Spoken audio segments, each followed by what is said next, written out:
Hello and welcome to I Know Dino. I'm Garrett. And I'm Sabrina. And today in our 355th episode, we've got a bunch of news, including 2 brand new theropods. Nice. We're each doing one of them. Mm-hmm. And we have dinosaur of the day, a Rhinoceratops. But before we get into all of that, we want to thank some of our patrons. And this week we have a new patron we'd like to thank, and that is Eric. So thank you very much, Eric, for joining our Patreon community. And then rounding out our shout-outs, we've got the Georges family, Ellen, Rhinoceros, Gabe, Jurassic Jim, Anne, Neelovinator, Vincentrosaurus, and Bruce. Awesome. Thank you so much for supporting us and being a part of our community. And if you haven't already seen, we're doing our YouTube live stream because we reached that Patreon goal of 200 patrons. And so join us on YouTube on September 25th. Yep, that's a Saturday. And for our patrons, you get first dibs on asking us questions. Yeah, we've already got quite a few in the Discord server. So if you want to add yours, head over and ask us whatever you want about the show or about how we got started or dinosaurs or whatever you want to know.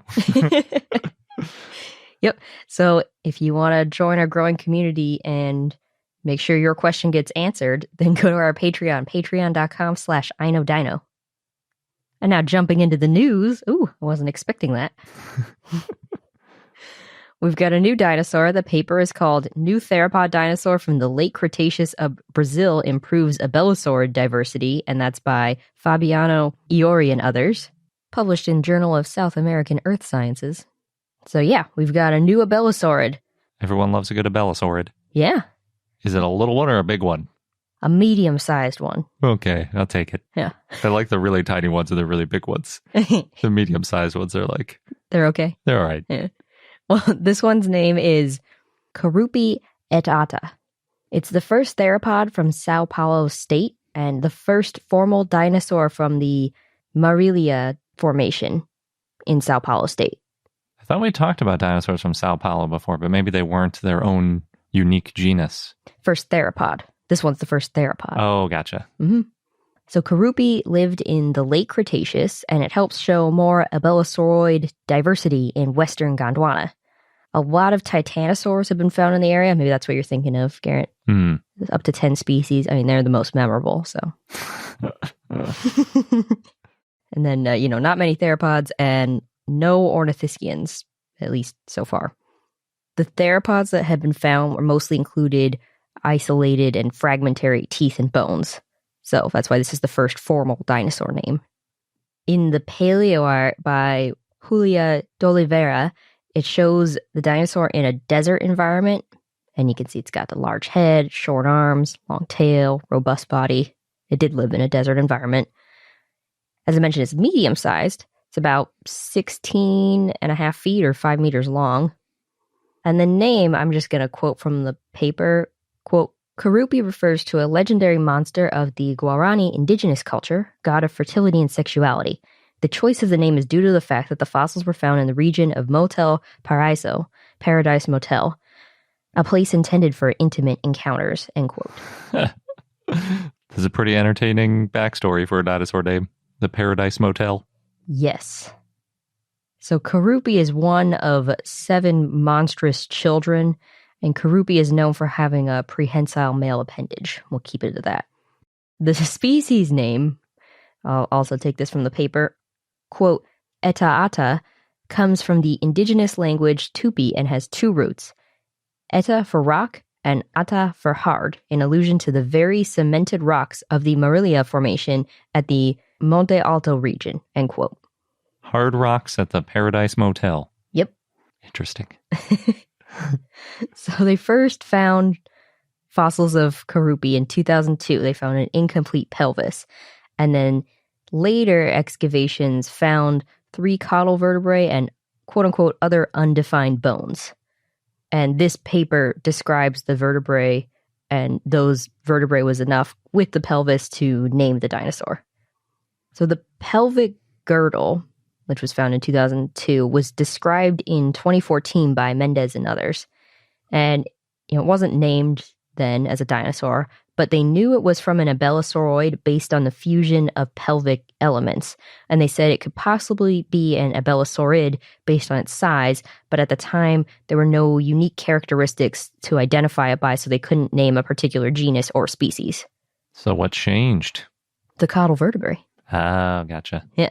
But at the time, back in 2014, they also said it could be a noosaurid based on the size, and they're closely related to abelisaurids. And they also said this is the first time that abelisauroid bones had been reported from the area, and that there were traits related to muscle insertion in the pelvic girdle, and together with the caudal vertebrae that they described this year and used to name the dinosaur, that means Kurupi probably had a robust body. And it also means Kurupi was an abelisaurid because of the caudal vertebrae and because the pelvis is more robust than noosaurids. So it was stockier than some of the other contemporaries. Yep. And those vertebrae were the key. There's fused bones, so they know it was a mature individual. And there's a lot of unique characters in the caudal vertebrae, especially in the first caudal vertebra. And one of those characters is it has a notch. And the way that first caudal vertebra is built probably means that Kurupi had a rigid tail, and that would help it run quickly. The authors also said being robust would have helped Kurupi look for prey and water over a large area. So it lived in an arid environment. There was very little rainfall, between 12 to 8 inches or 300 to 200 millimeters of rain each year. It's about like Southern California. Oh, it's that low. Yeah. It's a little deserty. I always forget. But mollusks, fish, and crocodiliforms were found in the area, so there were bodies of water. When they're looking at the taphonomy, the authors suggested that the holotype died near where it was buried, and it was buried shortly after dying. Some of its bones were moved a short distance and then buried on a, quote, poorly drained floodplain. There's some desiccation marks. It's removal of moisture and some disarticulation, so the fossils were probably out in the air for a short time before being buried. They said there were no wear marks, so the bones probably didn't travel far from where the animal died to where it was buried. The pelvic girdle is considered to be low transportable, and the vertebrae are considered to be high transportable, but having both nearby, plus no heavy fossils like an articulated skull and jaw, helps to show this, quote, short distance transportation. Yeah, that is interesting. That you've got one of the heavier bones and some of the lighter bones and none of the in between. Yeah. So phylogenetically, we only know enough so far to know it's an abelisaurid. The holotype's just a little too incomplete. The fossils now are housed at the Paleontological Museum, Professor Antonio Celso de Arruda Campos. The Arruda Campos sounds familiar. The rest of it doesn't, probably because they don't have a ton of dinosaur discoveries. Or maybe it's because they're all titanosaurs. Or maybe that's why it does sound familiar. Could be. Well, hopefully they find more, so we at least know what its head or hands or feet or legs looked like. And it seems likely. Just a few years ago, all we knew was the pelvis. It's true. So the other new dinosaur that we have is more exciting. What? At least it got picked up in more news stories because it has a connection to tyrannosaurs. Oh, yeah. There were a lot of headlines. It's so funny how it's like any dinosaur that's found that is a tyrannosaur or a tyrannosauroid gets all these T-Rex headlines. And then even ones where it's like they're in the same ecosystem as a tyrannosaur get lumped in and get a lot of excitement. So really, a tyrannosaur being in your fauna is good for your career if you're a paleontologist. So this one is a new allosauroid from Uzbekistan, and the paper is a new Carcaradontosaurian theropod dinosaur occupies apex predator niche in the early Late Cretaceous of Uzbekistan. Anything that's an apex predator, too, I think there's more excitement around. Yep, they squeezed that into the title, maybe to make it more exciting. The paper was written by Kohei Tanaka and others and published in the Royal Society of Open Science, which means you can read it. It's open access. So obviously, as a Carcaradontosaur, it is not a tyrannosaur. But Carcaradontosaurids are the last surviving group within Allosauroidea. And a lot of people like allosauroids. They're pretty cool. They're one of the main other groups, basically. Tyrannosauroids and allosauroids dominated about 80 million years worth of predator time in dinosaur in the Mesozoic. That's a good chunk of time. Yeah. This new Carcaradontosaur was found in the Bisekti Formation, which has been coming up more and more. Mm-hmm. That makes it about 90 to 92 million years old, and that area includes Jara titanus, which is a diplodocoid, but not a titanosaur. Still a sauropod. Yeah, that one was just described this year as well. And Timurlengia, which is an early tyrannosauroid, but not a true tyrannosaurid, because 90 million years ago, I don't think we had any true tyrannosaurids yet. I think they were all still in tyrannosauroid territory. Is that how this new dinosaur became the apex predator? Pretty much, yeah. Because Timurlengia is closer in size to a Deinonychus than it is to a T-Rex, although that size estimate for Timurlengia might be based on some juveniles, so it might have been a little bit bigger, but in the paper where they described it, they did have a bone from an adult, and they didn't mention anything about how the bone was much bigger or anything, so I'm just sort of extrapolating that they don't think there was a huge difference because they still gave their size estimates. So yeah, it's definitely still much, much smaller than this new Carcharodontosaur. So there's a little backstory because everybody's interested in the T-Rex versus other predator story.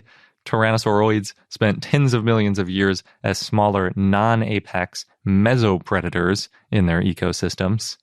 The Tyrannosauroid guanlong in the late Jurassic was much smaller than the allosauroid Sinraptor, which it coexisted with, as well as the Tyrannosauroid Eotyrannus in the early Cretaceous of Europe was much smaller than the allosauroid Neovenador and Spinosaurid Baryonyx, which were all on the Isle of Wight, also known as Dinosaur Isle together. This new dinosaur is Ulubaysaurus Uzbekistanensis, and Ulubaysaurus is after the, quote, Timurid Sultan Ulubay in recognition of his early scientific contributions as a 15th century astronomer and mathematician in Central Asia region, parentheses, now Uzbekistan, end quote. That's pretty cool. Yeah, he clearly achieved a lot if 600 years later people are remembering him from his accomplishments.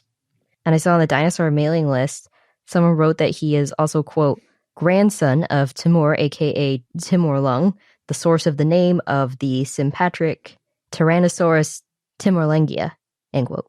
Interesting. When I was digging, I thought that Timurlengia was named after the Timurid Empire, and that was the origin of the Tyrannosauroid name. But I guess if the empire is named after the guy, and then a dinosaur is named 600 years later, whether it's named after the empire or it's named after the guy who founded the empire. It's kind of similar. Yeah. Overlaps there. Yeah. Yeah, that Timurid Empire is really interesting. It was huge. It was like Turkey all the way up through Uzbekistan, basically all around the east end of that Caspian Sea. Cool.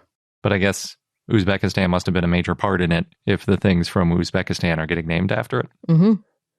So the holotype of Ulubaysaurus is basically just a partial left maxilla or part of the upper jaw, and then, like the tooth sockets in the bottom of the upper jaw. It doesn't reach all the way to the top because it is a pretty small piece.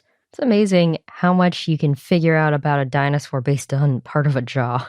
Yeah, and it does not look like it's in good shape. It looks like just a triangular piece of rock with some holes in it that's like really irregularly shaped. Like the surface is very worn down.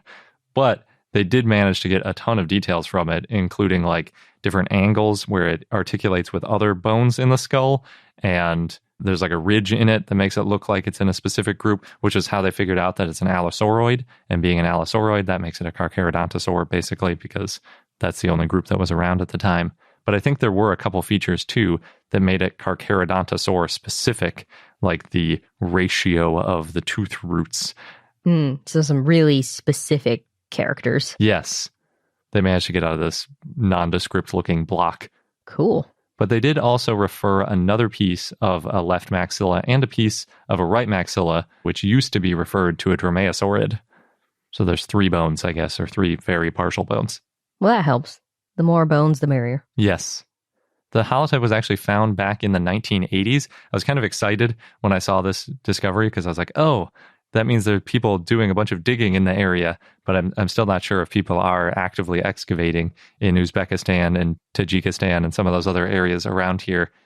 But this bone was found back in the 1980s by a colleague of Lev Alexandrovich Nesov, which I'm pretty sure is the same Nesov that wrote the book on paleontology from the area in the 1990s. The holotype sat in a collection for about 40 years before it was rediscovered. That happens. Yeah. I think it said that somebody noticed it again in about 2019. So it got published very shortly after that. Yeah. In terms of publishing timelines, typical publishing timelines. Well, probably took a while to prepare, too. I'm not sure. Yeah, I'm not sure if it was already prepared or not. Oh, yeah.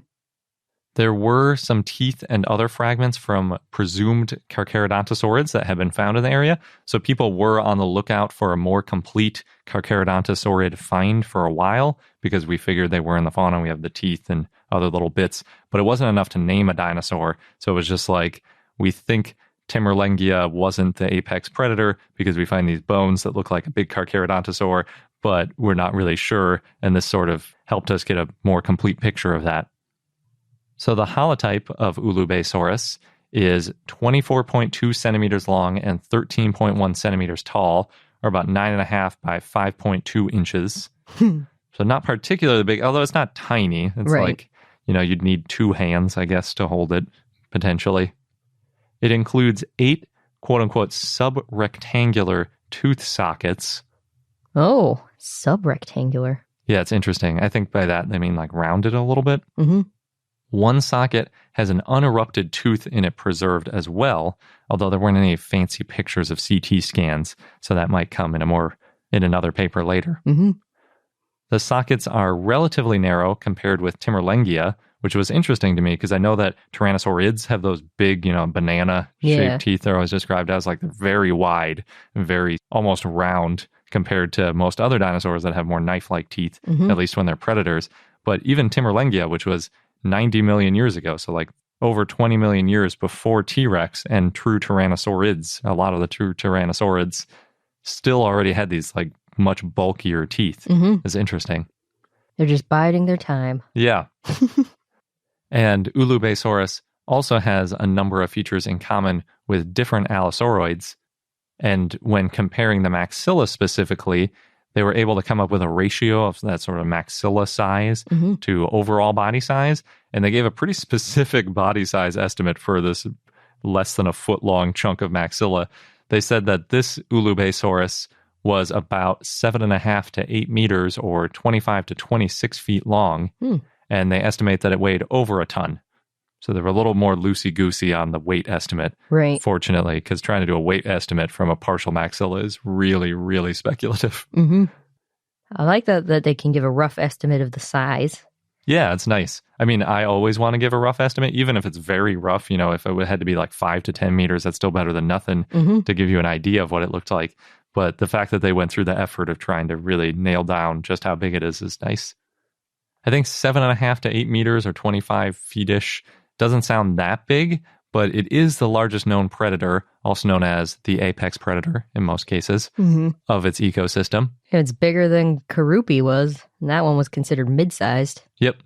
I think this one is probably still considered mid-sized just because we've got Carcaradontosaurus, which is way, way longer, like almost twice as long. So you probably couldn't consider this one a large Carcharodontosaur. Large for its ecosystem. Yes, because all the known tyrannosauroids and dromaeosaurids from the area would have been much smaller and therefore relegated to being mesopredators and not apex predators. I keep bringing that up because my fun fact is about mesopredators. Oh, okay. Ulubaysaurus is the first Carcharodontosaur known from late Cretaceous Central Asia. If you wanted to know the superlative, because every dinosaur needs a superlative. It has to be the first of something, or the biggest, or the oldest, or something. Like Brontosaurus, the best dinosaur. That is not its preferred superlative. But another superlative that you could use is the Bisecti Formation is now the latest known formation with a Tyrannosauroid and Carcharodontosaurid living together. Although it only beat the previous record by about 5 million years, which in geological time is not that impressive. The previous record was the Mustn't Touch It member of the Cedar Mountain Formation. I love Mustn't Touch It. It's one of my favorite titles, one of my favorite formation names or member names. Yeah, it's a pretty good one.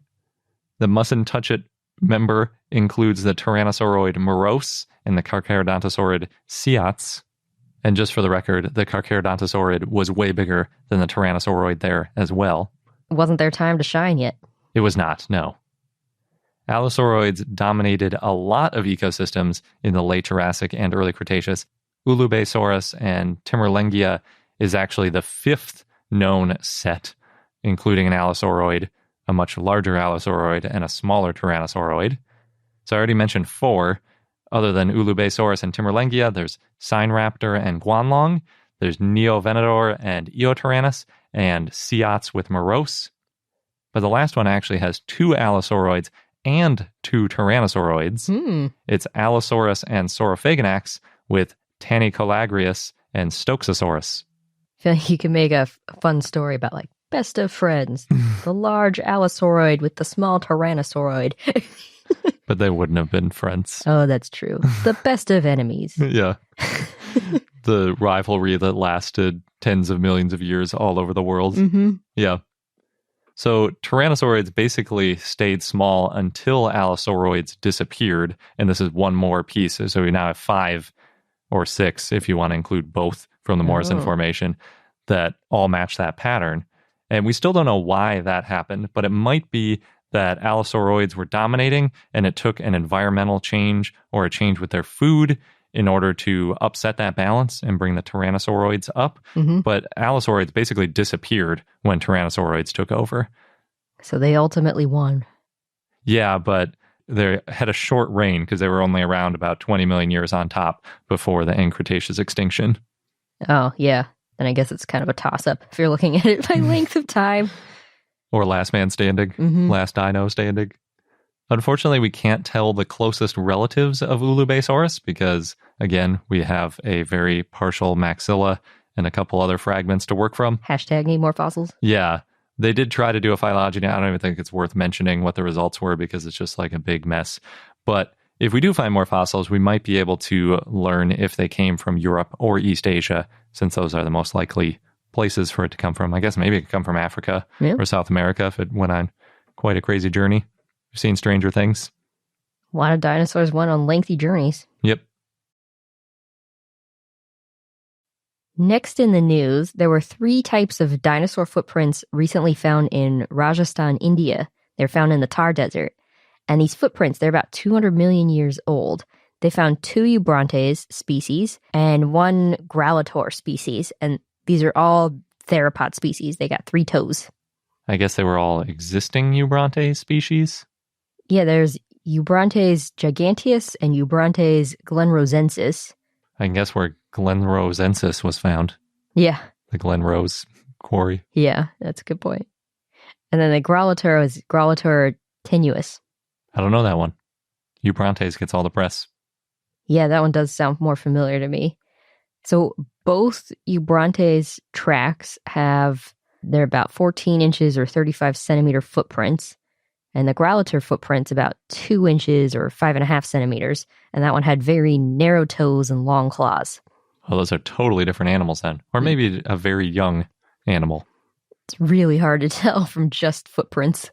It's estimated that the dinosaur that made the Eubrontes tracks were between 39 to 49 feet or 12 to 15 meters long and weighed 1,100 to 1,500 pounds or 500 to 700 kilograms. And it's estimated that the Growlitor tracks belonged to a dinosaur that was 6.5 to 10 feet or 2 to 3 meters long. These dinosaurs, they lived in a semi-arid environment, and they're saying it's likely that they're going to find more evidence of dinosaurs in the area. Maybe we'll find some bones next to some tracks, and then you can figure out what exactly made the tracks. A dinosaur fossilized in its own trackway. Oh yeah, that'd be great. That'd be convenient. Be very thoughtful of that dinosaur. Yeah. In Canada, Dinny the dinosaur has been fully restored. We've talked about Dinny before, probably while it was getting restored. It's that brontosaurus statue at the Calgary Zoo in Alberta. I still always think I should pronounce it Dinny the dinosaur, but it definitely looks like Dinny. Yeah. Well, Dinny's been there for 84 years and weighs about 120 tons. And part of the restoration was getting the neck and left rear leg repaired. Yeah, I remember that the weight is just the thing that stands out to me. Mm-hmm. But it's like solid concrete, if I remember right. Which Yeah, seems like it would be really difficult to repair something that heavy. I think at that point it's like you're patching stucco on a house sort of thing, more than like repairing a sculpture. Like you would imagine a modern sculpture where you'd like take it somewhere and remove the part and like rebuild the armature. You're not going to do that kind of thing with a 120-ton sculpture. But I'm glad it's all repaired. Ready for another 84 years. Yeah. Maybe less, depending on how easy or difficult it was to repair it this time. Yeah. Keep it painted. Don't let any of the cracks grow. In Holyoke, Massachusetts, there were 2 men charged with archaeological violations, vandalism, and trespassing because they were caught with tools and slabs of rock at the Dinosaur Footprints attraction. Those footprints were found there in 1802. There's more than 800 tracks in sandstone slabs, more than 20 trackways. They include Ubronte's prints. You're right. They're everywhere. I think they're like the national fossil of Massachusetts, or maybe Connecticut, or maybe both. But yeah, we've heard about that a few times in the past. People trying to steal tracks from these trackways. Stop it. Stop it, people. I'm glad they keep catching the criminals. Yeah, these 2 men, they said they didn't think they were digging on the dinosaur reservation area, but they were, so there's an investigation happening now. Why else would they be digging? Don't go places. You just go to a random area and start digging out chunks of rock. Like, what kind of an excuse is that? I don't know the details, but I didn't realize that reservation was so big. It's an 8-acre wilderness reservation. Yeah, that's cool. 800 tracks, they take up some space. That's true. And the fact that we've known about them for so long is also cool. Yeah, 1802. That's way before we knew what a dinosaur was. Mm-hmm. I just thought they were giant bird footprints or something, I guess. Something giant. Yeah. They found another fun list of dinosaur sites to visit. They didn't mention Holyoke, Massachusetts. At least I don't think they did. But there's a lot of sites you can add to this list. Some of them we visited. There's the Australian Age of Dinosaurs, Crystal Palace Dinosaurs, Natural History Museum in London, American Museum of Natural History. And then in general, they also mentioned as part of the list, Drumheller in Alberta and the U.S. states Colorado and Utah. What? It seemed pretty vague. You're pretty general. A very strange list. But there were some places on the list that I know we want to visit. The Field Museum in Chicago, the National Museum of Natural History in Paris, Cretaceous Park in Bolivia. That's the one with the wall of footprints. Oh, yeah. That's one of the coolest ones. Yeah. Also the Isle of Skye in Scotland. There's a lot of places we still want to go. And then there's one I hadn't heard of. It's in California. It's Goleta Meadows Estate. It's in San Diego County. And they've got 130 metal sculptures. I think mostly dinosaurs, but also mammoths and saber-toothed tigers. And their main picture shows a Spinosaurus. That's cool. I was really hoping that it was a trackway because it sounds like the list leans pretty heavily towards trackways around the world. And I was like, oh, there's dinosaur tracks? 130 No, 130 metal sculptures. Oh, I thought the list leaned more towards museums. Well, you mentioned the Bolivian. Oh, the park, Cretaceous Park, yeah. Yeah, that doesn't get brought up that often. That's true. Yeah, we could take a road trip maybe. Yeah, to Bolivia? That sounds good. I was thinking we start off with this Goleta Meadows Estate. Oh, I see. San Diego is easier to get to. Yeah. We could stop on the way. Okay. 10% of the way. That would be fun. Our last bit of news, Moon Girl and Devil Dinosaur is back. That comic wrapped up in 2019, and now there's an animated series coming out on Disney next February 2022. It's pretty soon. Yeah, there's not too much to say about it yet, but it does sound exciting. Something to look forward to. Yeah, the more dinosaurs, the better. Mm-hmm. Before we get into our dinosaur of the day, just want to do a quick thank you and review, I guess. One of our listeners, Richard, sent us Explorers of the Lost Valley, which is a really fun card game. I think you'd call it card. There's dice involved too. Yeah, but it's mostly cards. There's no board. Right. It features 2 out of 3 of the Crystal Palace dinosaurs. You got Iguanodon and Megalosaurus. Yeah, of course there's no Hylaeosaurus because everybody forgets about a Hylaeosaurus. It's true. That's okay. We don't forget. Even when you go to the Crystal Palace, they've got the Hylaeosaurus head, the original one, just like off to the side that you can go mess with. Yeah. Like you're allowed to touch it. The rest of it's off on an island so no one can get near it. Yeah. They did reconstruct the head and you can't touch the reconstructed head. That's true. I see what you mean. Yeah, it's a pretty fun game. It doesn't take that long. We played it with 4 people. There's 2 modes, kind of beginner and advanced. We didn't try the advanced mode. Oh, we didn't? Mm-mm. Yeah, the beginner mode was basically you are recreating more or less the original Lost World, where you're like off to an island to capture these animals, but really you end up just killing them, I guess, as trophies. Oh, you do roll the dice to hunt them, yes. Or get eaten. Right. So the cards dictate what you do. A large part of the game is hunting the dinosaurs, which means rolling the dice. And then if you run out of ammo, you're in trouble. Yep. But it's pretty fun. It seems very simple, but it's actually, there's a bit of strategy to it. So it's pretty enjoyable. Yeah. We'll have to try the advanced version one of these days. Yeah. So thank you, Richard, for sending us that game. It's a lot of fun. And now onto our dinosaur of the day, Arrhinoceratops, which was a request from Tyrant King via our Patreon and Discord. So thanks. Arrhinoceratops was a Chasmosaurine ceratopsian that lived in the Late Cretaceous in what is now Alberta, Canada. It was found in the Horseshoe Canyon Formation. It probably looked a lot like Triceratops, but a different frill. Also, it was smaller. Based on the skull, it's estimated to be about 15 feet, 4.5 meters long, and weigh 2,900 pounds or 1.3 tons. Arrhinoceratops had a broad, square neck frill with 2 fenestrae, the openings, and it had deep grooves along the neck frill. The sides of the frill had about 9 ossifications. The left squamosal on the frill side had an opening from a pathology, maybe from a wound. Oof. Yeah, this is on the holotype. There's some scalloping, too, around the frill. So that's what I mean. It's a little bit different from a Triceratops frill. Mm-hmm. Yeah, because they had pretty smooth frills. Mm-hmm. Arrhinoceratops had long brow horns and a short, blunt nose horn.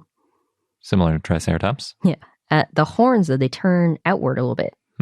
The snout was short and high, and of course it had dental batteries. It probably ate ferns, cycads, and conifers. It's good to have a lot of teeth when you're doing those hard foods. Mm-hmm. Arrhinoceratops was described in 1925 by William Parks. The holotype's a partially crushed, somewhat distorted skull without the lower jaws. It was found along the Red Deer River on Neil's ranch site during a 1923 expedition from the University of Toronto. The type species is Arrhinoceratops brachiops, and the genus name means no-nose horn face. And no nose. Yeah, there was a mix-up when it was first described. And the species name means short-faced. I should have known that that's what it meant, because like rhino obviously means nose, like rhinoplasty or rhinoceros. Mm-hmm. But a rhino, so that's no nose. It's pretty clever. So only the skull is known. And Parks in 1925 wrote, quote, "The nasal horn core is apparently absent, but the nasal bone is sharp above and somewhat rugose, suggesting that it may have carried a horny sheath," end quote. He also said that the nasal bone rose abruptly, but there was no trace of a horn core, and that there was no sign on the surface of the bone that the structure had been lost. So it was too smooth. There were no missing fossils there. Interesting. So he thought that there was a horn, but that it existed without a horn core. Yep, and that's why he gave it the name no-nose horn face. So it's like no nose horn face. Yeah. Or no nose horn tops. But then later studies of Arrhinoceratops found that Parks had made some mistakes in his original description. So in 1933, Richard Swanlull wrote a revision of ceratopsia and said that there was more evidence of a nasal horn on Arrhinoceratops than in the type specimen of Triceratops obtusus. And you can see Triceratops obtusus at the Smithsonian because that's Hatcher. So basically, if you consider this no nose, then Triceratops doesn't even count as having a nose. Or it means it definitely had a nose. Yeah, that might be the simpler explanation. Yeah. Lowell also said that it was strange that Arrhinoceratops was so rare when hundreds of Triceratops have been found. That's pretty strange. Mm-hmm. More fossils in Utah were found in the 1930s that were posthumously named Arrhinoceratops, Utahensis, in 1946 by Charles Whitney Gilmore.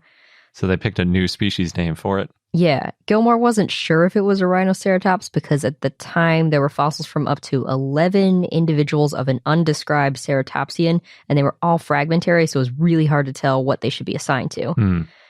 And then Gilmore actually died the year before that was published, so a colleague probably finished his paper. In 1976, Douglas Lawson reclassified a Rhinoceratops utahensis as Torosaurus utahensis. And he said it was different from the other species Torosaurus latus because Torosaurus latus had a proportionally shorter squamosal bone. In 2011, Helen Tyson said only the type specimen could be considered for sure to be a Rhinoceratops brachiops, and also said that yes, a Rhinoceratops did have a nasal core, and that Torosaurus is the closest relative of a Rhinoceratops.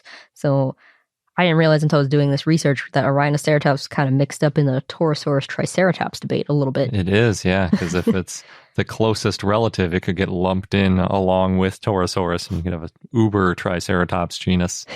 Well, I don't know if it would get lumped in. It just depends, on how similar it is. So in 2014, more Rhinoceratops fossils were found. It took them 2 years to excavate. They found babies and adults. So it's possible a Rhinoceratops traveled in herds or families. They found a bone bed with 5 specimens, and before that, a Rhinoceratops had only been known from 2 skulls. So, yeah, that's really good. Yeah, it is good. It's also nice to hear that they found 5 more specimens of something and thought that looks like a Rhinoceratops and not something else, so that it's getting a little more material to work with. Yeah. Yeah, those fossils were found in 2010 by Frank Hadfield, who has been described as a dinosaur enthusiast, and he noticed the lower jaws and a horn core. I keep going back to those horn cores. It'd be funny if the first horn core you saw was the nasal horn core. There are over 3,000 pounds of fossils. They had to use helicopters to airlift some out. Nice. And then they prepared them at the Royal Tyrrell Museum. It's not clear how this group died. Could have been from a flood. The find included skull bones, parts of the arms, and hip bones. So in 2014, Jordan Mallon and others published on the new information about a Rhinoceratops, and they described a second specimen with a relatively complete skull, vertebrae, and partial left forelimb, and it had a triangular nasal horn core. And then in 2015, Jordan Mallon and others published on the skull ontogeny of a Rhinoceratops. So that means that Lull back in 1933 was right, that it was strange that not many Rhinoceratops have been found when so many Triceratops have been found. Yes. So in 2015, they described the partial skull of a juvenile Chasmosaurine attributed to a Rhinoceratops, and then they looked at the more mature specimens to understand the ontogeny, its growth. And they found that as a Rhinoceratops matured, the horn cores got longer and shifted more to a forward inclination, and the frill epiossifications became lower and fused to the underlying frill, and the face got longer. That's basically what people say happens with Triceratops into Torosaurus, for those that support them being the same genus. But we also just see it with Triceratops, even if you don't have the Torosaurus piece. Yeah. I mean, these changes all make sense to me. They also found that the scalloping around the frill margins got smaller as it aged. This was a pretty fun thing I found. In 2013, Canada's Museum of Nature in Ottawa had a Dino Idol contest where visitors to the museum voted between 5 dinosaurs whose fossils were still in jackets, and the winner got to be prepared. Did they know what they were, or was it just like 5 big chunks of plaster? They had, yeah, they knew. So the 5 options, they all had nicknames. There was Hadrosaur, which is the skull of a hadrosaur, Mystery Jaw, which was the jaw of a carnivore like Gorgosaurus or Daspletosaurus. So I guess they mostly knew. Stumpy, that was the skull of a ceratopsid that might have been a Rhinoceratops.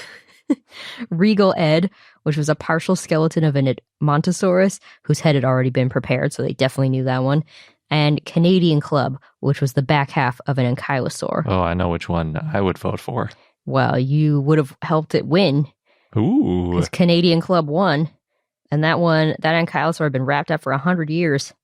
Actually, all the contestants had been collected in the 1910s and 1920s by Charles Sternberg and his 3 sons. Oh, awesome. I guess I'll have to wait for another time to learn more about Canadian Club, since this isn't a Dinosaur of the Day about ankylosaurs. Yeah. Well, I don't even know what kind of ankylosaur it was. Since, I was focused on Stumpy. I was rooting for Stumpy. Too bad, Stumpy. You have to wait another 100 years for the next contest. Yeah. So Rhinoceratops lived a few million years before Triceratops, and other dinosaurs that lived around the same time and place included Anchiceratops, Albertosaurus, Hippacrosaurus, Saurolophus, Parkasaurus, Ornithomimus, and Struthiomimus. Yeah, that Horseshoe Canyon Formation is pretty epic. I think most formations in Canada are pretty epic. And before we get into our fun fact of the day, I've got a quiz for Sabrina. All right, bring it on. So I'm going to give you 7 animals in an ecosystem, and you got to pick out which ones are the mesopredators. And mesopredators are just not the apex predators, but they're any kind of predator? I'm not going to give you the definition because that's half the fun. Oh, okay.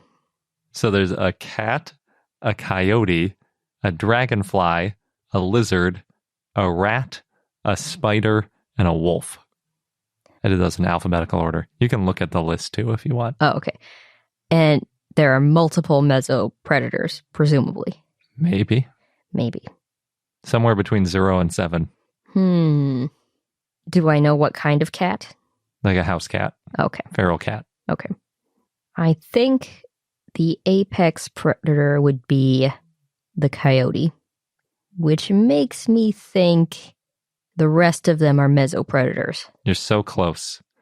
The apex predator is the wolf. Oh, I missed the wolf for some reason. I was looking at the other. Oh, no. Well, it's interesting that you missed the wolf because the original thing I pulled this from didn't have a wolf. Mm-hmm. And then I added a wolf because I wanted to make a more obvious apex predator because I wasn't sure with cat and coyote if you'd be able to determine. Well, I figured coyotes are in packs, and compared to a house cat, a coyote pack would do better. Yep, you're right. But I don't know why I totally forgot about the wolf. Well, wolves are not around in our ecosystem very much these days. Yeah. That's probably why. But yeah, so there isn't really a right answer. And I didn't want to give you a definition because the definition is sort of up for debate. Mm-hmm. Some people classify it the way you did, which is everything that isn't an apex predator. Mm-hmm. And that's the definition that I like the best after doing a little bit of research on it. But sometimes what people do is they'll try to qualify it as like in the middle. So when you do the trophic level, so basically level 1 is a plant, and then level 2 in this one actually doesn't have any level 2 animals, maybe a rat. I don't know if they ever eat plants, but basically level 2, a lot of times the example is a bunny because it's like it only eats the plants. Mm-hmm. And then level 3 is the thing that eats the bunny. And then level 4 is the thing that eats the thing that eats the bunny, and so on and so forth. So theoretically, in this ecosystem, you could have it where the lowest one is the dragonfly, which gets eaten by the spider, which gets eaten by the lizard, which gets eaten by the rat, which gets eaten by the cat, which gets eaten by the coyote, which gets eaten by the wolf. This sounds like the woman who swallowed a fly. Yes, it's very much like that. But usually when you're doing these trophic level things, if you actually figure out how many things that animal ate and what those animals usually eat, it only goes up to like 3 or 4. It's usually as high as the trophic levels get. They go a little bit higher in the ocean. A lot of times they go up to 5 or 6 because like most fish eat other fish. Mm-hmm. So you can get a little higher of a trophic level. And then the highest things are usually like a mammal that eats the top of the food chain from the ocean. Because you can sneak one more level up by switching ecosystems partially that way. So like a polar bear eating a really big fish or like a small whale or something gets to like one up everything else. What if a polar bear ate a beached whale, but then a polar bear fell into the water and a whale ate it? Yeah, that could happen. But it's weird because I think the way they do it is like based on the normal circumstance, like what the average one does. Because yeah, it's like we could have this whole chain and then the wolf would be like trophic level 7 or 8. Mm-hmm. But usually... Sounds like a game. They really leveled up. Yeah, that's true. And I think that's what everybody wants to be, the apex predator too. You know, like everyone wants to know what the apex predator is. What's the thing that eats all the other things? Mm-hmm. It does sound more exciting that way. But yeah, some people then, the reason I explain that is because some people will say like, well, to be a mesopredator, you got to be at least a 3 or something, but not an apex, or maybe you have to be at least a 2.5 on average. In other words, 1.5 away from the plant eater in order to count as a mesopredator. But it's kind of a I think, silly way to do it because it's really arbitrary. And depending on the ecosystem, so like in this ecosystem, the wolf is the apex predator. But in most ecosystems around like suburbs, the coyote would be the apex predator because there isn't a wolf. And then if you got rid of the coyotes, then the cat is the apex predator. It just depends on the ecosystem. In a suburban ecosystem, wouldn't the humans be the apex predator? Yeah, there's a whole thing about humans. Humans are a highly debated thing on whether or not they count as an apex predator. It's very interesting because humans are the weirdest animals. But we sure are. Yes. I did want to mention, though, before I get into all of that, as a bonus fun fact, dragonflies are one of the most effective predators on Earth, catching up to 95% of the prey that they chase. I might have known that. Briefly, dragonflies were my favorite animal. They're pretty amazing. When I was a kid, I heard the myth that dragonflies don't even have mouths and they're like butterflies or something and they just exist to mate. But that is very far from the truth. They're incredibly skilled hunters. So I wasn't sure if you knew that. I thought you might leave the dragonfly off the list, not knowing that it was a predator. I knew it. I knew it was a predator. Well done. Yeah, you nailed it, other than missing the wolf. I just forgot about the wolf for some reason. I don't know what happened there. You got the idea. So animal groups often switch between apex and mesopredator roles. Usually this happens when a new species is introduced or leaves an ecosystem. For example, presumably when allosauroids left their ecosystems, tyrannosauroids went from mesopredators to apex predators. So it sent me down this rabbit hole. Or a Rictodromeus burrow. Yes. Definitely not an apex predator, the Rictodromeus. Or a rabbit. You just said rabbit was level 2. It's true, yeah. It's as low as it gets. A Rictodromeus might be a little higher, occasionally eating a bug or something. So there's a great paper titled The Rise of the Mesopredator by Laura Prue et al. That's a fun-sounding paper. It is, but it's actually really depressing. Oh. So according to the paper, the apex predator hierarchy keeps ecosystems stable. And the authors say, quote, mesopredator outbreaks often lead to declining prey populations, sometimes destabilizing communities and driving local extinctions. It's like the Lion King when the hyenas took over. It's exactly like that. I didn't make that connection, but that is the perfect example. They couldn't control themselves. They overate. Yeah, and remember, it wasn't just the hyena. They had all these other animals that were like going nuts and eating everything they could possibly find. That is exactly what this is. Yeah, that's the perfect way to teach mesopredation as a problem to kids. Thanks, movies. Yeah, because basically the way they put it is mesopredators aren't being kept in line, so they hunt like crazy. And then a lot of times it's multiple mesopredators at once, just like the hyena. And I don't remember what the other predators were. Were there other predators? The lions. No, other mesopredators. They only focused on the hyenas. I guess it was just different groups of hyenas, and there were a ton of them. But in the actual savanna, you could have had like dingo and cheetah. Different kinds of cats in addition to the lions. Yeah, and alligators, I guess. I don't know. Alligators might be apex predators because basically, if nothing eats you, you're the apex predator of like your ecosystem. Like it could be the river ecosystem kind of thing with the alligator. And then in that Lion King example, basically the hyenas were becoming the new apex predator. So it sounds like it's unstable for a little while, and then eventually you kind of get back into your groove and things stabilize. Yeah, it can if a new apex predator emerges. Yeah. So maybe that would eventually happen in the Lion King. But in the meantime, they could drive something to extinction, I suppose. So apex predators also reduce the population of mesopredators, sometimes by directly eating them, but also by intimidating them away from prey. Again, that's like Mufasa, making the hyenas go somewhere else. And if the apex predator and mesopredator compete directly for the same prey, the mesopredator might just leave the ecosystem entirely. Oh, yeah. They can't get any food. Yeah. Or they're tired of the scraps. Yeah, or it's not enough to live on the little bit of food they can get. And then a new species might enter as another mesopredator from like a nearby ecosystem, for example. So what makes the thing an apex predator is basically that nothing eats it. It eats all the things below it on the trophic level. And when humans are around, we often focus on getting rid of apex predators, which leaves room for new mesopredators. For example, in California, there used to be bears and wolves and mountain lions, but they were mostly displaced. So we're left with just a whole bunch of mesopredators. We've got raccoons, feral cats, coyotes. Sometimes they become apex predators, but usually in these suburban settings, they're not really becoming apex predators and dominating the ecosystem. No, but we also avoid them. Yeah. But in that context, the humans aren't really apex predators because we're not going out into our immediate ecosystem and hunting things. Oh, I see. Yeah. So we're sort of removed from the direct ecosystem. We're observers. It's hard to fit humans into these models in a lot of ways. All I know is I stay away from raccoons. Yeah. In some cases, people are, though, because like if you go out and hunt a bunch of deer, you're sort of taking the role of the wolf that used to hunt the deer. Mm-hmm. So we can, yeah, it's messy. Also, some people do interact with raccoons. Yes, but that doesn't mean you're eating them. That's true. But if you scare them off, though, then you're sort of acting like an apex predator, too. I was thinking of a totally different, not predator role at all, where there's that video of that guy feeding hot dogs to raccoons. Yes. So that's actually the other way that I was about to mention of messing up the apex versus mesopredator relationship, and that is by adding food to the ecosystem. So our leftover food and pet food allows for some mesopredators to thrive, either intentionally or unintentionally. Usually it's unintentionally. Mm-hmm. Usually people aren't feeding raccoons, but some people do. But if you do it accidentally, you're still giving them a big new resource, and that new resource allows them to have more babies and spread out more and just in general thrive more than some of the other mesopredators, and they can take over a little bit more. Interestingly, though, it's not just about getting rid of apex predators and directly feeding them.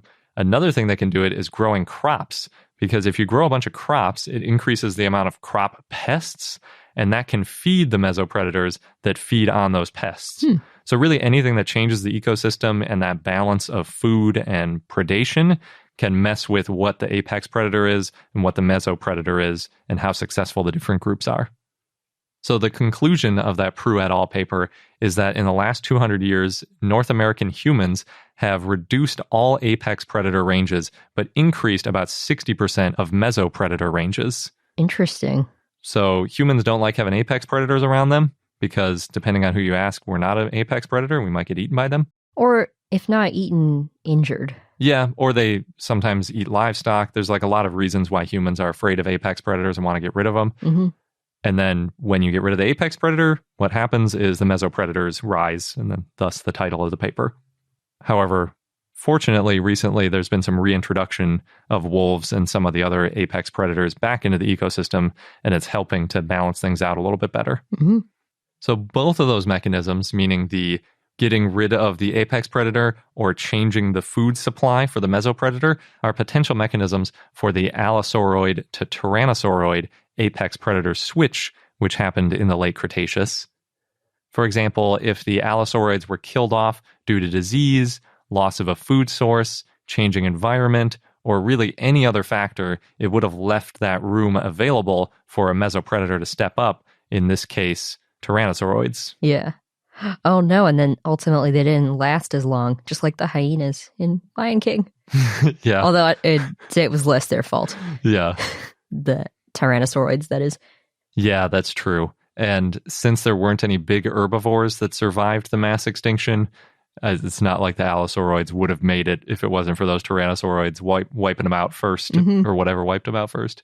But then they left a gap and a new apex predator rose up. Yes, that is true. Rise of the mammals. So that is one option. Well, that's definitely what happened with mammals. Mm-hmm. But as far as allosauroids and tyrannosaurids are concerned, another possibility is a food supply change. For example, roughly 80 to 90 million years ago, hadrosaurid and ceratopsid populations started increasing pretty significantly. Mm-hmm. And say if allosauroids specialized on feeding on sauropods and tyrannosauroids specialized on hadrosaurids and or ceratopsids, all of a sudden tyrannosauroids have way more food to exploit, like the raccoons that are getting fed and finding trash all over the place to eat. Then those tyrannosauroids can use that food to grow their population and maybe even their own body size over evolutionary timescales and eventually drive the allosauroids to extinction. Oh, yeah. So we don't really know which happened yet. It would be really interesting if we could find a fossil of an ecosystem where you have an allosauroid and a tyrannosaurid that are close in size. Mm-hmm. That might make you lean more towards this option, where it's like the tyrannosauroids are bulking up rather than the allosauroids disappeared for some other reason. Yeah. But yeah, we still don't know. It would be really hard to figure out if the allosauroids were killed off from any of those other, the disease, the loss of food source, changing environment. Yeah, you need the perfect moment in time or the perfect few years in order to figure any of this out. Mm-hmm. And then you have to assume that one thing you found is what was happening everywhere too. Yeah. And it wasn't just a one-off, because that's always a possibility as well. There's also a third possibility I ran into while trying to figure out whether or not humans are apex predators. And it's in the paper, The Evolution of the Human Trophic Level During the Pleistocene, by Mickey Bendor and others. And it was published in the American Journal of Physical Anthropology this year. Basically, they argue that hominids in the Pleistocene were following around mega herbivores and eating them for most of their calories. They estimate that Homo erectus and early Homo sapiens were hypercarnivores, getting more than 70% of their diet from animals. That's the definition of a hypercarnivore. Mm-hmm. And this would have put them in a very high trophic level, possibly being an apex predator, because you don't necessarily have to eat other predators to become an apex predator, because there are some animals, say like T-Rex, if all it ever ate was Triceratops, it's still only at number 2 on the trophic level because it's just eating a plant eater. Right. So it's not like it ate this thing, that ate that thing, that ate that thing, that ate that thing. But it is at the top because nothing's eating it, and it eats as many Triceratops as it wants, and nothing messes with it. So you can be an apex predator just by specializing on a mega herbivore. That's one way to do it, as long as you're not getting eaten all the time by something else. There's also evidence of hominids eating massive lions, larger than even the largest lions today, and other large predators, but it's still debated how frequent that was, whether it was like some sort of niche partitioning of different hominid groups. Yeah. Because, there were so many hominids trying to survive and they didn't want to all be eating the same food. Maybe some of them specialized on eating lions. It's possible. Or it's possible that different seasons people were eating different things. We don't really know. We're still working from a fragmentary. Or maybe it was a defense thing, and then they didn't want the food to go to waste. Yeah, it's definitely possible. We don't really know, or a ritual thing, or who knows what. But we do know they were eating them because you can pretty easily tell when humans are eating an animal because there are these stone tool marks in the bone where they're cutting off meat. And a lot of times cooking marks and things like that. It's pretty obvious compared to when you're working with dinosaur bones. And to that end, they've found stone tools for hunting that are over 1 million years old from hominids. But the most recent stone tools for processing plants are like 50,000 years old or something. Oh. So there's a lot of lines of evidence. There's a whole bunch of other stuff I'm not going to go into because we're not an anthropology podcast. But a lot of things point to hominids being probably hypercarnivores until we drove most of our food to extinction.